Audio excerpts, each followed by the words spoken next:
Hi, so today I'm going to be talking about the Bodybuilder. This is literally one of my favourites at the salon. If you like that volume and you like that hold in your hair, this is just fantastic.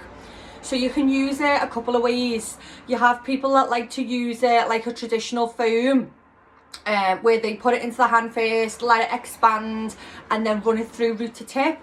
One of my favourite ways to use it is to sort of part my hair, spray it directly along my parting in a line like this, just quickly moving your arm, and then I sort of leave a gap, you know, about 2.5 inches. So I'll do one there and one there, and then just massage it through so you've not got sort of too much, a little bit in there, so you've not got too much, like, you know, in it, big gap between, and then just massage it through. But the volume that you put into your roots, that will just really lock that in. And then, as I say, if you're one of those people that likes to use it more like a traditional foam, you can just go ahead, spritz it into your hand. You can see how much that expands there. Take it into your hands and then run it through to your ends. But this is the ultimate volume.